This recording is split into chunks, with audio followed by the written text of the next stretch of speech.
Welcome back to New Lucid. Today we'll be taking a look at the Iskar, a premium minimal board from none other than the designer that kicked off this very YouTube channel, Bitmap Studios. This prototype unit was sent to us for review, but as always that will not affect our opinion or statements in any way. First, the unboxing. We've got separate boxes for the rim piece and the main board, so let's take a look at the board first. The box looks really nice, with a gold inner lining and gold Iskar logo tying the box together. The quality of the paper and cardboard for the final packaging will be improved, so group by units won't look nearly as scuffed as mine. Opening it up, we first have our multi-layout hot swap PCB without a daughter board, and our polycarbonate plate in this custom sleeve. Under this is going to be our board itself.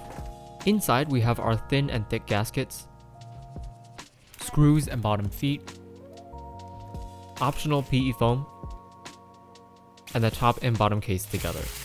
I'm already smudging it up. The group by units will include case and plate foam, and the PE foam will be redesigned to include stabilizer slots.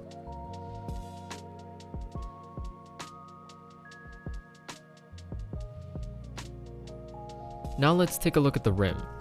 This is encased in quite a bit of foam and plastic wrap.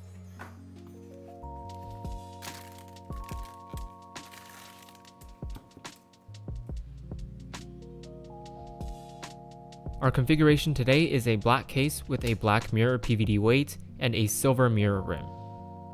Let's get into the specs. Iskar is an aluminum compact 65% with a hot swap PCB and no daughter board.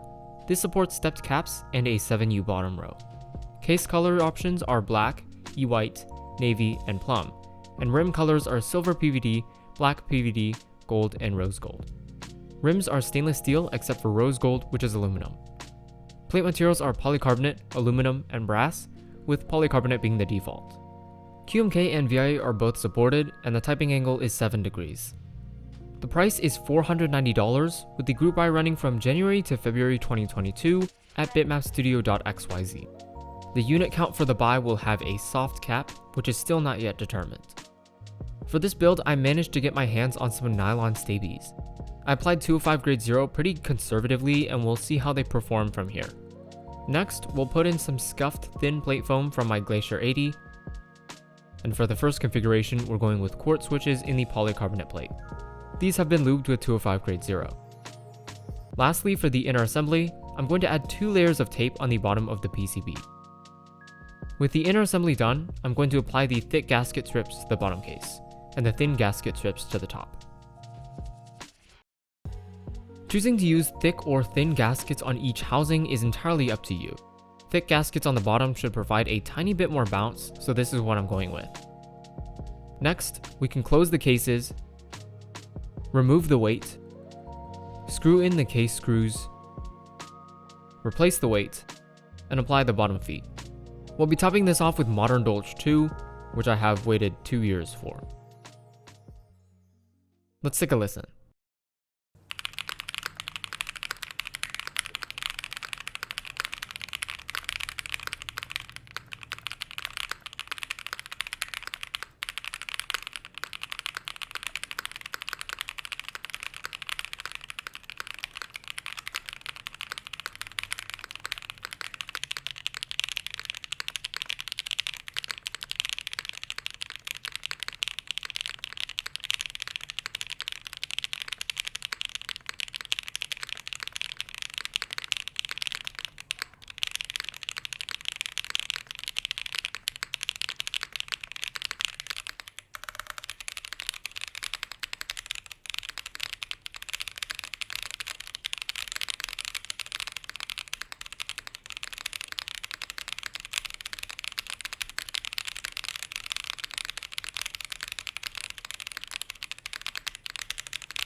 So the sound signature is definitely pretty unique. It does lean towards the high-pitched side, although the volume stays pretty constant throughout these switches. Unfortunately, it does take quite a bit of work to achieve the textbook clack, so if you really care about sound in your keyboard, it might be a bit of a turn-off.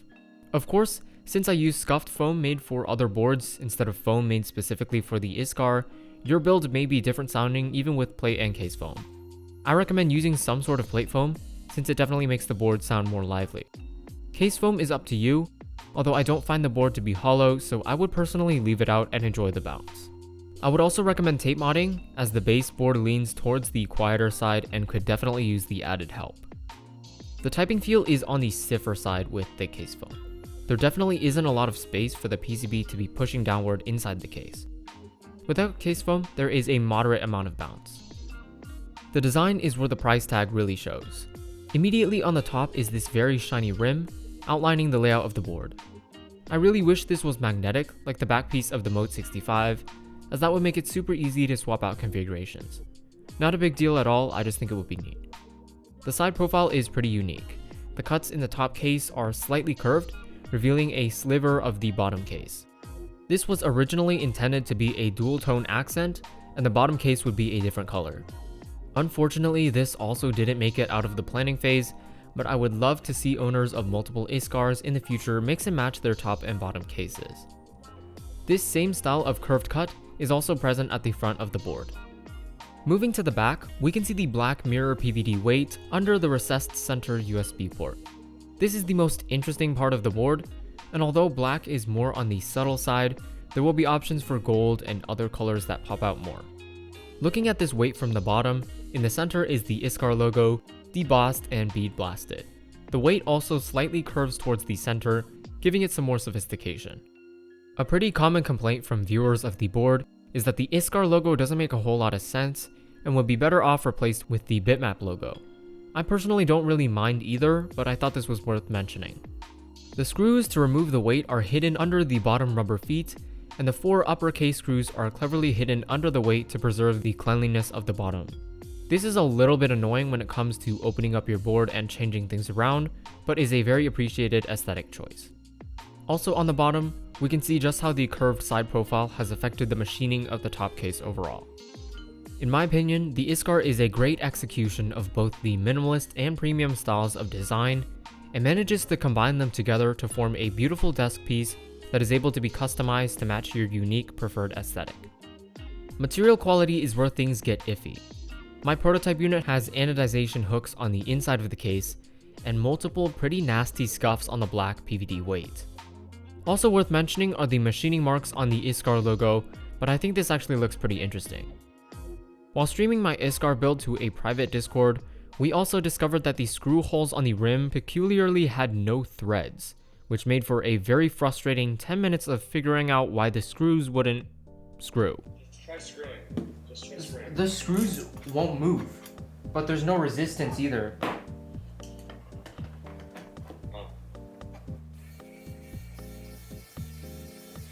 Bro, are you seeing this? Are you seeing this? Are you seeing this? What? How? If it works for 2 screws, you'll be fine. Okay.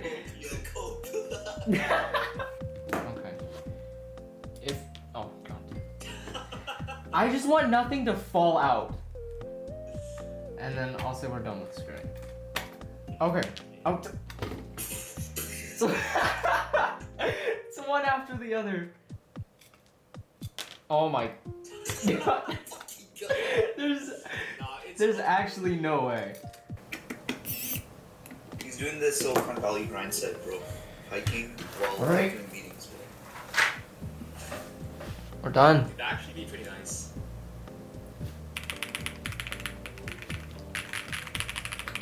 Fortunately for you, this is now something that is going to be checked during quality control, and my rim unit has been replaced.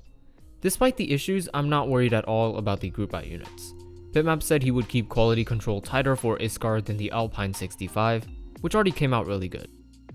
I've been following Iskar's progress starting from way back in late 2020 when the design was first unveiled to the active members of the Bitmap Discord, to the voting for available color combinations, and finally to the group buy in January of 2022, more than 3 years from when Iskar was first imagined in July of 2019. It's certainly been an incredible journey, and I'm really glad that I was able to help guide the board's design, the production of the promo, and interest check through the whole process, albeit not by much. Being the mere second board run by Bitmap Studios, The $500 price tag sets huge precedents and expectations for Iskar that took quite a bit of effort to achieve. But in the end, the worth of the board is, like always, entirely up to you. And that's all I have for you today. Thanks for watching this episode of Near Lucid. If you like this video, drop a thumbs up. If you have feedback or questions, don't hesitate to leave a comment below. We'd be more than happy to answer. Also, these videos take lots of work, and by subscribing, you're letting us know that you want us to keep making them. That's all for this video. I'll see you guys later.